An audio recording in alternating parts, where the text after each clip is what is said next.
आणि आता लाडक्या बहिणींसाठी महत्त्वाची बातमी। लाडक्या बहिणींना 4500 रुपये मिळणार। लाडक्या बहिणींना 3 महिन्यांचे पैसे एकत्र मिळणार। नमस्कार, तुम्ही पाहताय MH9 मराठी न्यूज। आणि मुख्यमंत्री माझी लाडकी बहीण योजना मार्च आणि एप्रिल महिन्याच्या प्रलंबित हप्त्यांच्या वितरणाबाबत आज 24 मे रोजी काय परिस्थिती आहे? बँक खात्यात पैसे जमा झालेत का? कारण सकाळपासूनच आपल्या कमेंट बॉक्समध्ये लाडक्या बहिणींचा हाच एक प्रश्न सातत्याने येतोय। याबद्दलची अत्यंत महत्त्वाची आणि खरी अपडेट आज आपण पाहणार आहोत। पण त्याआधी महाराष्ट्रातील अशाच ताज्या, विश्वासार्ह आणि महत्त्वपूर्ण घडामोडी सर्वात आधी पाहण्यासाठी आपल्या MH9 मराठी न्यूज चॅनलला आत्ताच सबस्क्राइब करा आणि बेल आयकॉन नक्की दाबा।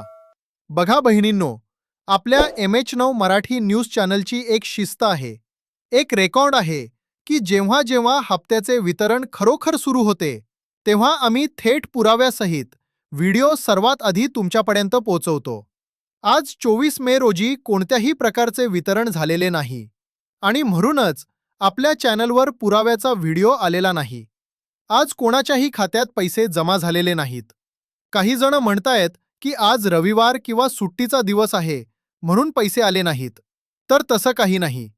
ही संपूर्ण प्रक्रिया ऑनलाईन पद्धतीने चालते। पण तरीही आज बँक खात्यात पैसे येण्याची शक्यता आधीपासूनच खूप कमी होती। आता सर्वात मोठा प्रश्न, वितरण पूर्णपणे थांबलंय का? तर जवळपास 99% वितरण आता पूर्ण होत आलेलं आहे। फक्त 1% शक्यता अशी आहे की ज्या पात्र लाडक्या बहिणींना काही तांत्रिक अडचणींमुळे अजूनही पैसे मिळालेले नाहीत, त्यांना कदाचित पुढील काही दिवसात लाभ मिळू शकतो। पण एकूण पाहता गेल्या आठवड्याभरापासून सुरू असलेलं हे वितरण आता अंतिम टप्प्यात आहे। योजनेच्या इतिहासामध्ये एवढ्या प्रदीर्घ काळासाठी वितरणाची प्रक्रिया चालू राहण्याची ही पहिलीच वेळ आहे। ई-KYC नंतर अनेक लाभार्थी का थांबले? तुम्हाला माहीतच असेल की ई-KYC झाल्यानंतर त्याची अतिशय कडक पडताळणी करण्यात आली।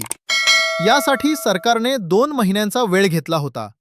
या पडताळणीमध्ये फॉर्म भरताना दिलेला दुसरा OTP आणि आधार कार्डला लिंक असलेला मोबाईल नंबर यांची कसून तपासणी झाली। ज्या महिलांनी ई-KYC मध्ये चुका केल्या होत्या किंवा दुरुस्ती केली नव्हती, त्यांना पुन्हा संधी दिल्याने लाभार्थ्यांची संख्या तब्बल 17 ते 18 लाखांनी वाढली होती। पण या कडक पडताळणीमुळे काही लाभार्थी अपात्र देखील झाले आहेत, हे आपण समजून घेतले पाहिजे। त्यामुळे ज्यांना अजूनही हप्ता आलेला नाही त्यांनी विनाकारण अफवांवर विश्वास ठेवून चिंता करू नका। 12 मे पासून ते काल 22 मे पर्यंत टप्प्याटप्प्याने मोठे वितरण झाले आहे। सोमवारी किंवा पुढे काय होणार? उद्या सोमवार आहे, पण मागच्या रविवारी जसे वितरण पूर्णपणे थांबले होते तशीच परिस्थिती उद्याही राहण्याची शक्यता आहे। सोमवारी पुन्हा वितरण सुरू होईल का? तर याची शक्यता अत्यंत कमी आहे। मी नेहमी तुम्हाला जी वस्तुस्थिती असेल ती स्पष्टपणे सांगत असतो। पैसे आले नसतील तर आता काय करावे? ज्या बहिणींना अजूनही हप्ता मिळालेला नाही त्यांच्याकडे सध्या 2च मार्ग आहेत। 1. सर्वात आधी आपल्या फॉर्मचे ऑनलाईन स्टेटस तपासा। ते कसे पाहायचे याचा सविस्तर व्हिडिओ आपल्या चॅनलवर आधीच उपलब्ध आहे। 2. किंवा थेट तुमच्या भागातील महिला व बाल विकास अधिकारी कार्यालयात जाऊन संपर्क साधा आणि तुमचा लाभ कोणत्या तांत्रिक कारणामुळे थांबला आहे याची माहिती घ्या। त्यामुळे बहिणींनो, उद्या जरी वितरण होण्याची शक्यता कमी असली तरी अचानक काही नवीन अपडेट आली किंवा वितरण सुरू झाले तर त्याची पुराव्यासहित माहिती मी सर्वात आधी तुमच्यापर्यंत घेऊन येईन। या संपूर्ण विषयावर तुमचं काय मत आहे? तुम्हाला मार्च-एप्रिलचा हप्ता मिळाला की नाही? आम्हाला कमेंट करून नक्की कळवा।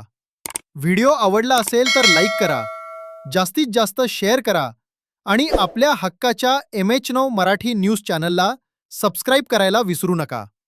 पाहत रहा MH9 मराठी न्यूज। जय महाराष्ट्र, जय शिवराय।